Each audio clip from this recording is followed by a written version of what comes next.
લક્ષ્ય ન્યૂઝ, એક નજર, એક લક્ષ્ય. પીએમજય માત્ર એક યોજના કે કાર્ડ નથી, પરંતુ માંદગીના આકસ્મિક ખર્ચ સામે લડવા માટેનો સાચો સહારો છે, જે સરકાર દ્વારા સામાન્ય જનતા સુધી પહોંચાડવામાં આવ્યો છે. આવી જ એક હૃદયસ્પર્શી ઘટના ગાંધીનગર જિલ્લાના વાવોલ ગામના ઠાકોર પરિવાર સાથે બની છે. આયુષ્માન ભારત યોજના પીએમજયે ઢળતી ઉંમરે એક માતાને નવી જિંદગી આપી. વિક્રમભાઈ રવાજી ઠાકોર જણાવે છે કે આ વર્ષે તેમની 75 વર્ષીય માતા જડીબાને ઘૂંટણની ગંભીર તકલીફ થતાં ગાંધીનગર સિવિલ હોસ્પિટલમાં દાખલ કરાયા હતા. ડોક્ટરો દ્વારા ઢાંકણીનું ઓપરેશન જરૂરી હોવાનું જણાવતા પરિવાર ચિંતામાં મુકાઈ ગયો, કારણ કે ખાનગી હોસ્પિટલોમાં ઓપરેશનનો ખર્ચ 1.5 થી 2 લાખ રૂપિયા જેટલો હોય, જે મધ્યમ વર્ગ માટે ભારે પડતો હોય. આ વિકટ સમયે સિવિલ હોસ્પિટલના આરએમઓએ આયુષ્માન કાર્ડ અંગે માર્ગદર્શન આપ્યું.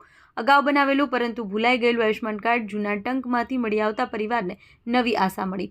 આરએમઓની ચિઠ્ઠી સાથે 29 માર્ચ 2025ના રોજ જડીબાનું હાઈટેક હોસ્પિટલમાં સંપૂર્ણ નિઃશુલ્ક ઓપરેશન સફળતાપૂર્વક કરવામાં આવ્યું. આજે જડીબા સહારા વગર ચાલતા થયા છે ને તેઓ કહે છે કે આટલી ઉંમરે ફરી ચાલતી થઈ એટલે આ મારો નવો જન્મ છે. સરકાર અને આયુષ્માન કાર્ડે અમારી મોટી ચિંતા દૂર કરી છે. પીએમજય ખરેખર સંકટની ઘડીએ સાચો મિત્ર સાબિત થઈ રહ્યો છે. સંજય નાયક, લક્ષ્ય ન્યૂઝ.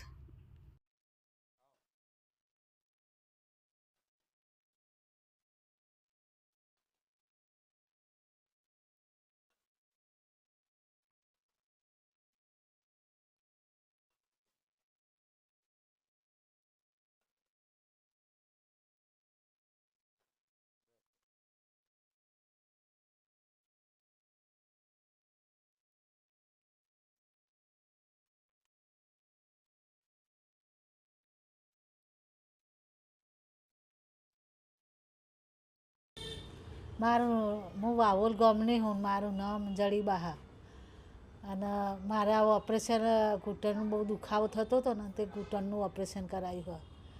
એનાથી મને સારું હોય અને સરકાર અમારા માટે કરાવી બહુ જ સારું હોય. એનો આભાર, લાખ લાખ શુક્રિયા બાબા. મારું નામ વિક્રમભાઈ રવાજી ઠાકોર છે, ગામ વાવોલ.